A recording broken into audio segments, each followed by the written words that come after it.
آج ہم آپ کو آگاہ کریں گے شیطان کے وسوسوں کا شکار ہونے والے قابیل کی اپنے بھائی حابیل کے ساتھ ہونے والی لڑائی سے اور قابیل کے انجام سے۔ ساتھ ہی ساتھ پروگرام میں شیطان کی حقیقت بھی بیان ہوگی، جبکہ کائنات کے دوسرے نبی حضرت شیس علیہ السلام کے حالات زندگی پر بھی روشنی ڈالی جائے گی۔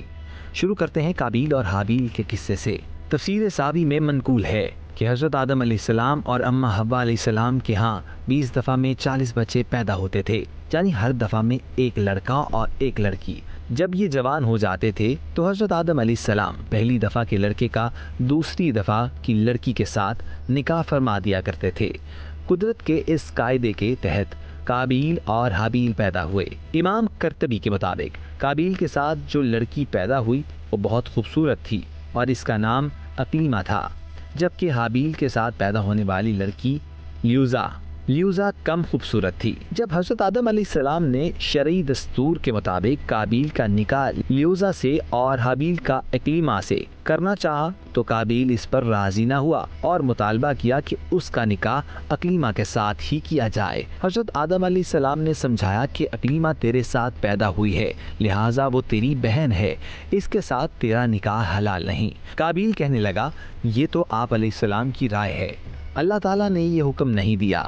اس پر آپ علیہ السلام نے فرمایا، اگر تم یہ سمجھتے ہو تو تم دونوں اپنی قربانیاں پیش کرو، جس کی قربانی قبول ہوگی وہی اقلیمہ کا حقدار ہوگا۔ اس زمانے میں قربانی قبول ہونے کی علامت یہ ہوتی کہ آسمان سے ایک آگ اترتی تھی اور اسے راکھ کر دیتی تھی۔ قابیل کھیتی باڑی کا کام کرتا تھا اور حابیل بکریاں چراتے تھے۔ قابیل ہلکی قسم کی گندم کا ایک ڈھیر قربانی کے طور پر لایا، جبکہ حابیل نے رضا الہی کے لیے ایک عمدہ قسم کی بکری قربانی کے لیے پیش کی۔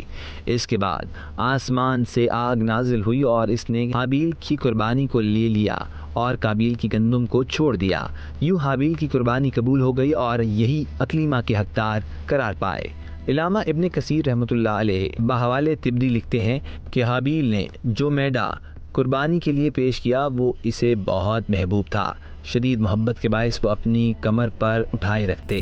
جب قربانی کا حکم ہوا تو اسے ہی پیش کر دیا۔ یہ میڈا جنت میں چرتا اور پلتا رہا، یہاں تک کہ حضرت اسماعیل علیہ السلام کے فدیے میں اسے زمین پر اتارا گیا اور حضرت ابراہیم علیہ السلام نے اسے ذبح کر دیا۔ حابیل کی قربانی قبول ہونے پر قابیل کے دل میں بغض اور حسد پیدا ہوا، اور جب حضرت آدم علیہ السلام حج کے لیے مکہ مکرمہ تشریف لے گئے تو قابیل نے حابیل سے کہا، میں تجھے قتل کر دوں گا۔ جواب میں حابیل بولے، اگر تو مجھے قتل کرنے کے لیے میری طرف ہاتھ بڑھائے گا تو میں تجھے قتل کرنے کے لیے ایسا نہیں کروں گا، کیونکہ میں نہیں چاہتا کہ میری طرف سے ابتدا ہو، حالانکہ میں تجھ سے قوی و توانا ہوں۔ یہ صرف اس لیے کہ میں اللہ سے ڈرتا ہوں اور یہ چاہتا ہوں کہ میں گناہ گار نہ بنوں، بلکہ میرے قتل کرنے کا گناہ اور تیرا سابقہ گناہ یعنی والد کی نافرمانی، حسد اور خدائی فیصلے کو نہ ماننے کا سارا گناہ تیرے اوپر ہی پڑے۔ قابیل اپنے بھائی کو قتل کرنے کے ارادے پر ڈٹا رہا اور بالآخر اس نے حابیل کو کسی طریقے سے قتل کر دیا۔ امام حازن لکھتے ہیں کہ حابیل کو قتل کرنے کے بعد قابیل حیران و پریشان ہوا کہ اب لاش کا کیا کریں، کیونکہ اس وقت تک کسی انسان کی موت واقعہ نہیں ہوئی تھی۔ چنانچہ ایک وقت تک وہ لاش کو پشت پر لادے پھرتا رہا۔ پھر اللہ نے انسانوں کو تدفین کا طریقہ سکھانے کے لیے 2 کوے بھیجے جو لڑ پڑے، ایک نے دوسرے کو مار ڈالا۔ زندہ بچ جانے والے کوے نے اپنی چونچ اور پنجوں سے زمین کو ریت کر گھڑا بنایا اور اس میں مردہ کوے کو ڈالا اور اسے مٹی سے بھر دیا۔ اس واقعے کو دیکھ کر قابیل نے بھی زمین کھود کر حابیل کی لاش کو دفن کر دیا۔ مشہور تابعی مفسر امام مجاہد رحمۃ اللہ علیہ سے مروی ہے کہ جب قابیل نے اپنے بھائی کو قتل کر دیا تو اسی دن اللہ تعالیٰ نے ایک پاؤں پنڈلی سمیت اس کی ران کے ساتھ ملا دیا گیا اور اس کا چہرہ سورج کی طرف کر دیا گیا، جس طرف سورج گھومتا اسی طرف اس کا چہرہ گھوم جایا کرتا۔ مفتی احمد یار خان نعیمی لکھتے ہیں کہ قتل کے اس واقعے سے قابیل کا رنگ سیاہ ہو گیا جو پہلے سفید تھا اور دل نہایت ہی سخت ہو گیا۔ اللہ نے اس کی عقل زائل اور دل میں سمجھنے کی صلاحیت ختم کر دی۔ یہ اسی طرح رہا یہاں تک کہ مر گیا۔ جب حضرت آدم علیہ السلام گھر آئے تو قابیل سے پوچھا کہ حابیل کہاں ہے؟ بولا کہ میں حابیل کا محافظ نہ تھا، مجھے خبر نہیں کہ وہ کہاں ہے۔ آپ نے فرمایا معلوم ہوتا ہے کہ تو نے اسے قتل کر دیا، ورنہ تو پہلے گورا تھا، اب کالا کیوں ہو گیا؟ قابیل کا اخروی عذاب بھی بہت سخت ہوگا، جیسے کہ حضرت عبداللہ رضی اللہ تعالیٰ عنہ سے روایت ہے، رسول اکرم صلی اللہ علیہ وآلہ وسلم نے ارشاد فرمایا، کسی جان کو ظلماً قتل نہیں کیا جاتا مگر اس کے خون ناحق میں حضرت آدم علیہ السلام کے پہلے بیٹے کا حصہ ضرور ہوتا ہے، کیونکہ اس نے پہلے ظلماً قتل ایجاد کیا۔ حابیل کے قتل کا واقعہ کہاں پیش آیا؟ اس بارے مورخین میں اختلاف ہے۔ بعض کے نزدیک یہ واقعہ بصرہ میں پیش آیا، بعض کا کہنا ہے کہ یہ زمین ہند میں، اور بعض کے مطابق یہ مکہ معظمہ میں غار ہرا کے عقب میں پیش آیا۔ قتل کے وقت حابیل کی عمر 20 یا 25 سال تھی۔ حضرت آدم علیہ السلام کو اپنے بیٹے حابیل کے قتل کا بہت صدمہ تھا۔ بعض روایات کے مطابق حضرت آدم علیہ السلام حابیل کے غم میں 100 سال تک روتے رہے اور پھر کبھی نہ مسکرائے۔ آسمانوں پر ابلیس نے اپنے وسوسوں سے حضرت آدم علیہ السلام اور اماں حوا علیہ السلام کو جنت سے نکلوایا، اور زمین پر آدم علیہ السلام کی اولاد نے فساد ڈلوایا اور اسے دست و گریباں کر دیا۔ آخر ابلیس کی حقیقت کیا ہے؟ ابلیس فرشتہ ہے یا جن؟ اس بارے میں اہل علم کافی اختلاف رکھتے ہیں۔ ایک روایت کے مطابق ابلیس کا اصل نام عزازیل تھا۔ یہ 4 پر والے فرشتوں میں بڑا رتبہ رکھتا تھا، بعد میں خدا کی رحمت سے مردود کر دیا گیا۔ ایک دوسری روایت میں ہے کہ ابلیس کا اصل نام نائل تھا۔ ابن کثیر کے مطابق ابلیس اشرف اور بزرگ فرشتہ تھا جس کے 4 نورانی پر تھے۔ ابلیس کا تعلق جنت کی نعمتوں کے خزانچی فرشتوں کے ایک قبیلے الجن سے تھا۔ فرشتوں کا الجن قبیلہ علم اور عبادت میں دوسرے قبیلوں پر سبقت رکھتا تھا۔ البتہ اہل علم حضرات کی بڑی تعداد ابلیس کو فرشتے سمجھنے سے انکاری ہے۔ آدم علیہ السلام کو سجدہ نہ کرنے پر جب اللہ اس سے ناراض ہوا تو اس کا نام بدل کر شیطان رکھ دیا گیا اور ہر رحمت خداوندی سے محروم کر دیا گیا۔ علامہ ابن عقیل کے نزدیک شیاطین جنات کی وہ قسم ہے جو خدا کے نافرمان ہیں، اور یہ ابلیس ملعون کی اولاد میں سے ہیں۔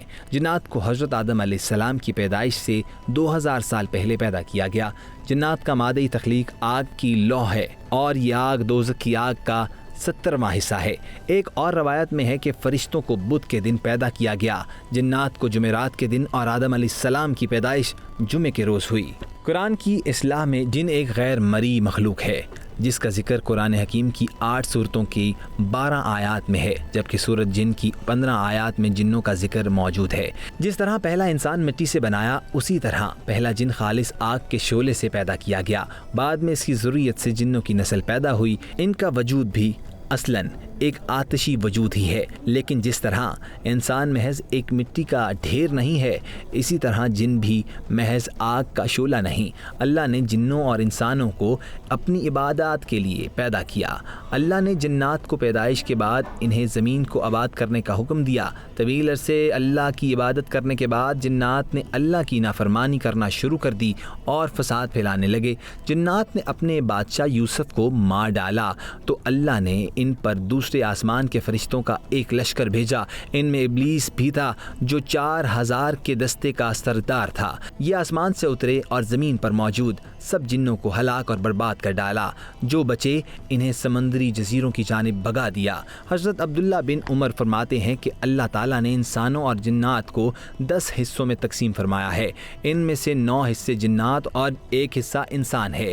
جب انسان کا ایک بچہ پیدا ہوتا ہے تو جن کے 9 بچے پیدا ہوتے ہیں۔ اسی تناظر میں امام شعبی کا قول ملاحظہ کیجیے۔ وہ کہتے ہیں کہ ایک مومن کو گمراہ کرنے کے لیے شیاطین قبیلہ ربیہ اور قبیلہ مضر سے بھی زیادہ تعداد میں ہجوم کر لیتے ہیں۔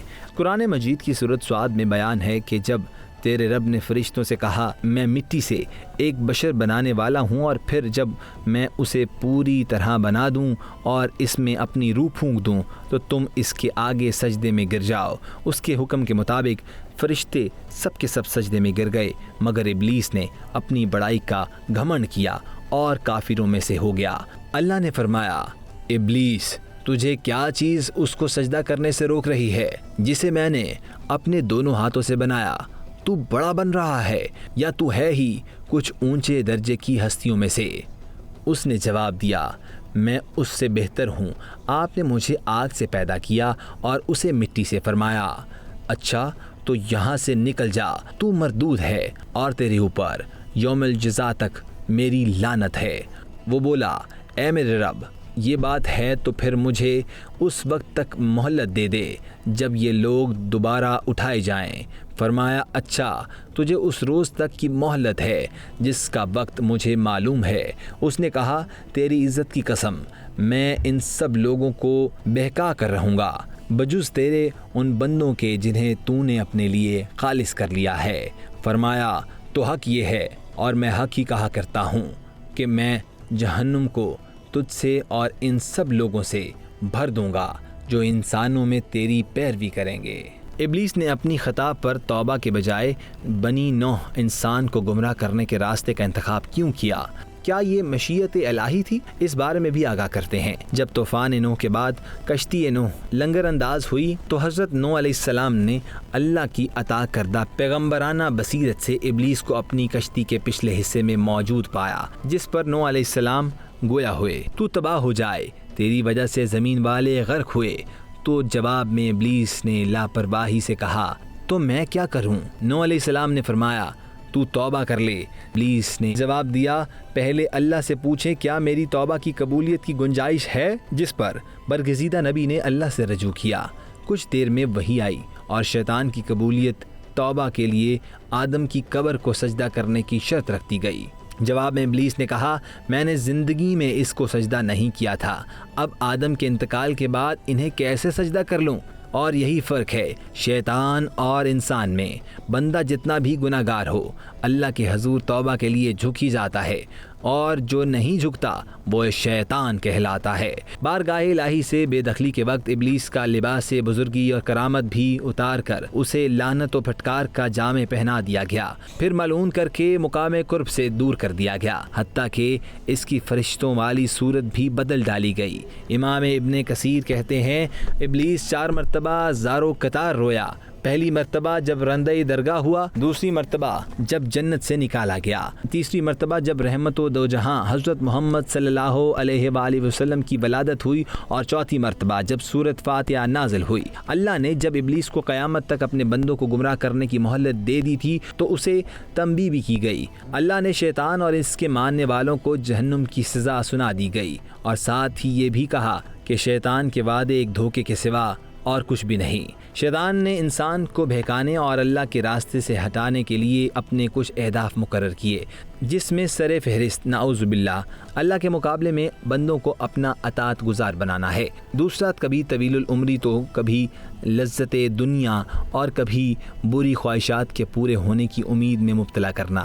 انسان کو گمراہی کے راستے پر ڈالنے کے لیے شیطان نے اللہ کی نافرمانی کو خوبصورت اور خوشنما بنا کر پیش کرنا بھی ایک ہدف رکھا ہوا ہے۔ اپنے منصوبے کے تحت شیطان انسانوں کو گمراہ کرنے کے لیے طاق میں بیٹھا ہوتا ہے۔ شیطان ہر سمت سے حملہ آور ہو کر انسان کو وسوسوں میں ڈالتا ہے، لیکن اللہ نے اپنے فرمانبرداروں کو شیطان کی دستے برد سے محفوظ کر رکھا ہے۔ نبی پاک کا فرمان ہے کہ ابلیس نے کہا، اے رب، مجھے تیری عزت کی قسم، میں بنی آدم کو ان کے آخری دم تک بہکاتا رہوں گا۔ اللہ تعالیٰ نے فرمایا، مجھے بھی میرے جلال و عزت کی قسم، جب تک وہ مجھ سے بخشش مانگتے رہیں گے میں انہیں بخشتا رہوں گا۔ زمین پر نسل انسانی کا سلسلہ شروع ہوتے ہی ابلیس متحرک ہو گیا۔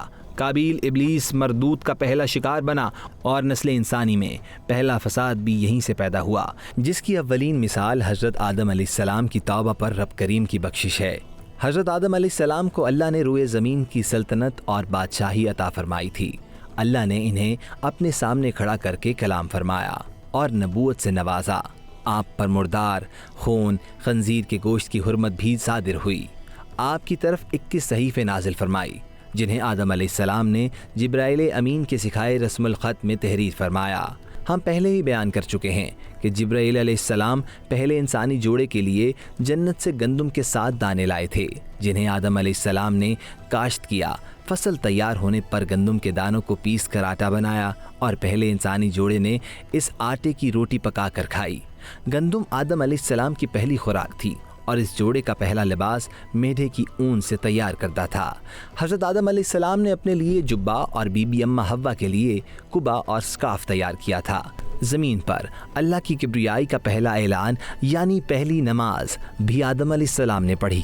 علامہ احمد کستلانی تعمیر بیت اللہ کی تاریخ بیان کرتے ہوئے لکھتے ہیں، بیت اللہ کو پہلی بار فرشتوں نے بنایا، دوسری مرتبہ حضرت آدم علیہ السلام نے، تیسری بار حضرت شیث بن آدم علیہ السلام نے، چوتھی بار حضرت ابراہیم علیہ السلام نے، پانچویں بار قوم عمالقہ نے، چھٹی بار بنی جرہم نے، ساتویں بار رسول اللہ صلی اللہ علیہ وآلہ وسلم کے جد اعلیٰ حضرت قصی بن کلاب نے، آٹھویں بار قریش نے، نویں بار حضرت عبداللہ بن زبیر رضی اللہ تعالیٰ عنہ نے رسول اللہ صلی اللہ علیہ وسلم کے حسب منشا کعبہ کو بنایا۔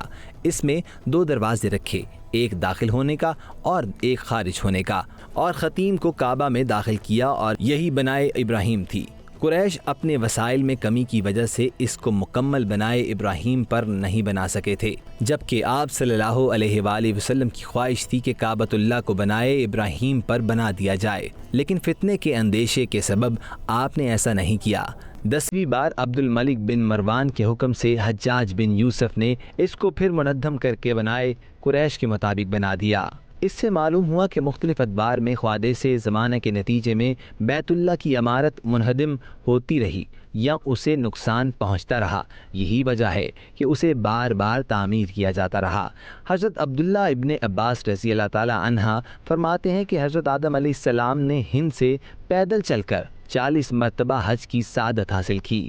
سفر آخرت کے وقت حضرت آدم علیہ السلام نے اپنے بیٹوں سے کہا، میرا دل چاہ رہا ہے کہ جنت کا پھل کھاؤں۔ چنانچہ آدم علیہ السلام کے بیٹے آپ علیہ السلام کے لیے جنت کا پھل تلاش کرنے نکل پڑے۔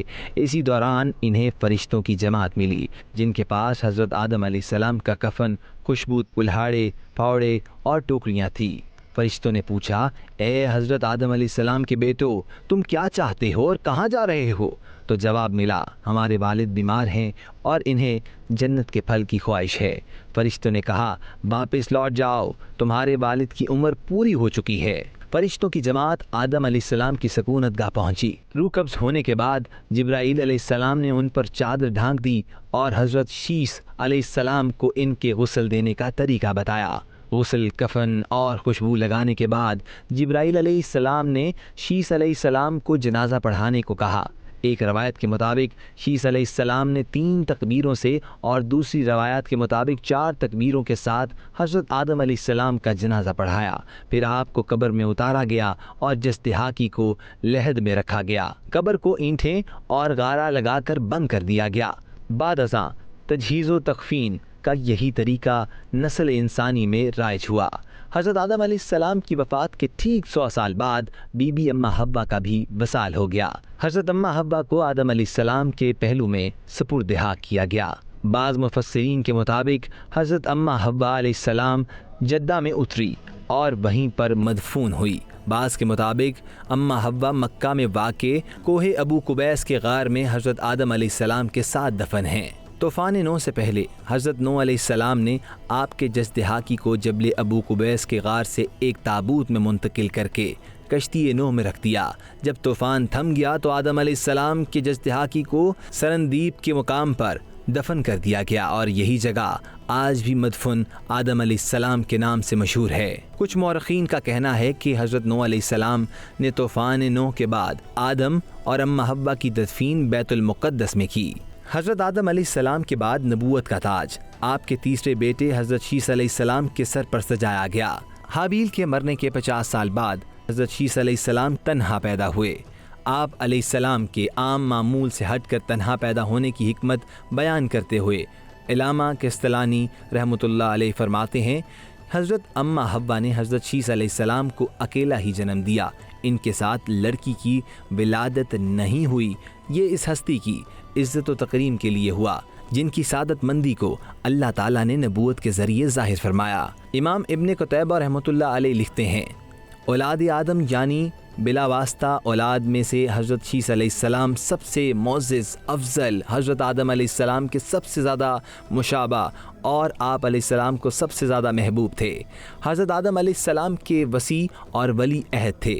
وہ تمام علوم جو حضرت آدم علیہ السلام کو ودیت کیے گئے تھے حضرت شیث علیہ السلام میں منتقل ہو گئے۔ آپ علیہ السلام نے احکامات اور سزاؤں پر مشتمل آدم علیہ السلام کے قوانین کو جاری کیا، لوگوں کو تقوی الہی کی دعوت دی اور اچھے کاموں کا حکم دیا۔ حضرت شیث علیہ السلام حابیل اور قابیل کے بعد پیدا ہوئے۔ حضرت شیث علیہ السلام کی شکل و صورت اپنے والد حضرت آدم علیہ السلام پر تھی۔ آدم علیہ السلام کو شیث سے بہت انس تھا، آپ انہیں ہر دم اپنے ساتھ رکھتے، جنت اور دوزخ کی باتیں بتاتے، اچھے اور برے کی تمیز سکھاتے۔ آدم علیہ السلام نے شیث علیہ السلام کو درس و تدریس بھی سکھایا، واعظ و نصیحت کے اصول بھی بتائے، دن اور رات کی گھڑیوں کی پہچان سمجھائی، ان اوقات میں ہونے والی عبادتوں کے متعلق بتایا۔ آدم علیہ السلام کی تربیت کا اثر تھا کہ شیث علیہ السلام دنیا کی لذتیں چھوڑ کر اکثر اوقات تنہائی میں وظائف میں مشغول رہتے۔ نفس کی ریاضت اور تہذیب و اخلاق ہمیشہ شیث علیہ السلام کی ترجیح ثابت ہوا۔ حضرت شیث علیہ السلام کی عمر 105 سال بتائی جاتی ہے۔ یہودی روایات کے مطابق ان کے 33 بیٹے اور 23 بیٹیاں تھیں۔ آپ کا بیٹا انوش آپ کے بعد آپ کا جانشین بنا۔ حضرت نوح علیہ السلام کی جانب سے حضرت آدم علیہ السلام کا تابوت اپنی کشتی میں رکھنے کی ایک تاریخی وجہ ہے۔ روایات کے مطابق حضرت آدم علیہ السلام نے حضرت شیث علیہ السلام کو وصیت بھی فرمائی کہ جب طوفان شروع ہو اور اگر تم اس زمانے کو پاؤ تو میری ہڈیوں کو کشتی میں رکھوانا جو بحکم ربی غرق ہونے سے محفوظ ہو، اور اپنی اولاد کو وصیت کرنا کہ اسے اسی طرح عمل میں لائے۔ اور اسی وصیت کے مطابق حضرت نوح علیہ السلام نے حضرت آدم علیہ السلام کے جزدہاقی کو ہند میں منتقل کر دیا۔ معارج و نبوہ میں ہے کہ حضرت آدم علیہ السلام نے حضرت شیث علیہ السلام کو 5 باتوں کی نصیحت فرمائی اور کہا کہ تم اپنی اولاد کو بھی یہی نصیحت کرنا۔ عارضی دنیا پر مطمئن نہ ہونا۔ میں جاودانی جنت میں مطمئن تھا، اللہ تعالیٰ نے مجھے وہاں سے نکال دیا۔ عورتوں کی خواہشات پر کام نہ کرنا۔ میں نے اپنی بیوی کی خواہش پر شجر ممنوعہ کھا لیا اور شرمندگی اٹھائی۔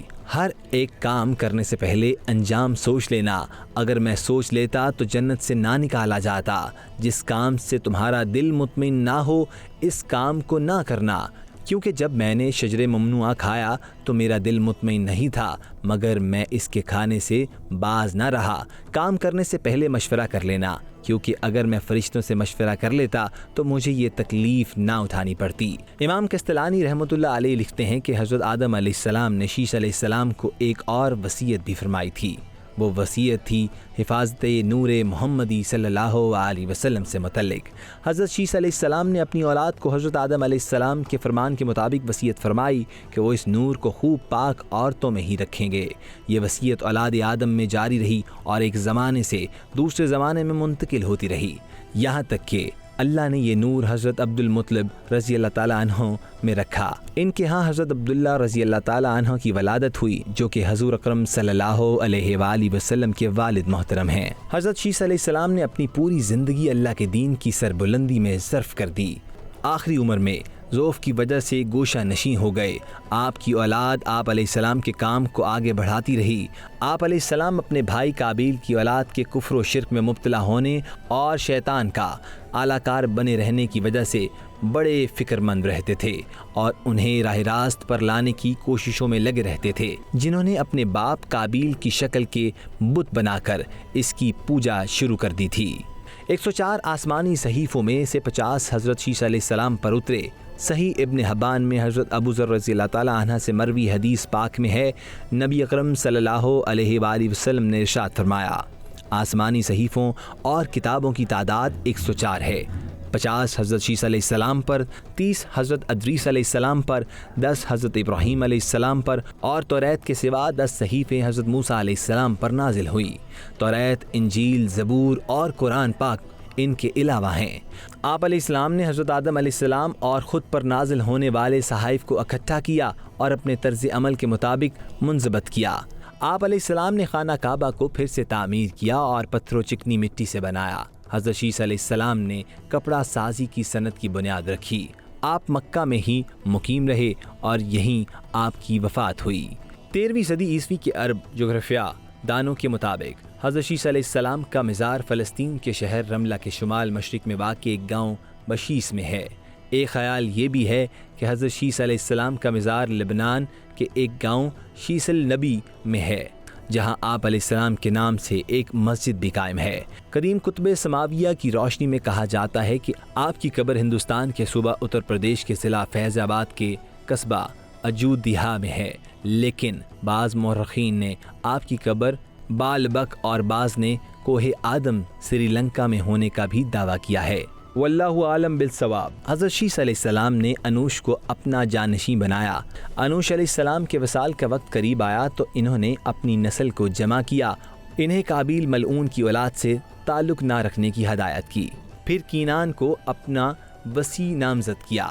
کینان ایک متقی اور پرہیزگار انسان تھے جنہوں نے اپنے باپ کی وصیت کے مطابق اپنی قوم کو خدا کی اطاعت و فرمانبرداری اور اس کی عبادت کرنے کے ساتھ ساتھ حضرت آدم علیہ السلام اور حضرت شیس علیہ السلام کی وصیتوں کی پیروی کا حکم دیا۔ کینان کے بعد ان کے وصی مہلائیل اپنی قوم کے درمیان آئے۔ مہلائیل تمام اولاد آدم کے بادشاہ تھے۔ آپ نے دور دراز کے علاقوں میں کئی قلعے تعمیر کیے۔ بابل اور سوس اقصی کو بھی مہلائیل نے ہی بسایا۔ اپنے لیے ایک شاندار تاج بھی بنوایا جسے پہن کر آپ تخت حکومت پر بیٹھے۔ آپ نے 40 سال حکومت کی۔ آپ کی وفات کے بعد آپ کا بیٹا یارد جانشین ہوا، جس کے بعد اخنوخ ہی ادریس علیہ السلام کے لقب سے مشہور ہوئے اور حضرت شیس علیہ السلام کے بعد نبوت سے سرفراز ہوئے۔ سامعین و ناظرین، سنو مسلم کی داستان انبیاء سیریز کی تیاری مختلف تفاسیر، مثلاً تفسیر طبری متوفہ 310 ہجری، تفسیر قرطبی متوفہ 771 ہجری، تفسیر مدارک متوفہ 710 ہجری، تفسیر خازن متوفہ 741 ہجری، تفسیر ابن کثیر متوفہ 774 ہجری، تفسیر در منصور 911 ہجری، تفسیر ساوی متوفہ 1241 ہجری اور تفسیر روح المعانی متوفہ 1270 ہجری سے تخریج کی گئی ہیں۔ کتب حدیث میں صحاح ستہ کے علاوہ مستدرک، اعلیٰ صحیحین، صحیح ابن حبان اور مشکات المصابیح قابل ذکر ہے، اور تاریخی واقعات تاریخ طبری، تاریخ ابن عساکر، تاریخ ابن خلدون، تاریخ اسلام الذہبی، تاریخ کامل از ابن اسیر، تاریخ ابن کثیر اور قصص الانبیاء از ابن کثیر سے ماخوذ ہے۔ ہماری کوشش ہے کہ ہمارا ہر لفظ مستند ذرائع پر مبنی ہو۔ مزید اسی طرح کے حوالہ جات سے مزین انبیاء کرام کی داستانیں سننے کے لیے ہمارے یوٹیوب چینل سنو مسلم کو سبسکرائب کر لیجئے، فیس بک پر ہمارے پیج سنو مسلم کو فالو کریں اور اپنی آراء کے اظہار کے لیے کمنٹ سیکشن کا لازمی استعمال کریں۔ داستان انبیاء سیریز کی اگلی قسط میں ہم حضرت ادریس علیہ السلام کی زندگی کے بارے میں جانیں گے۔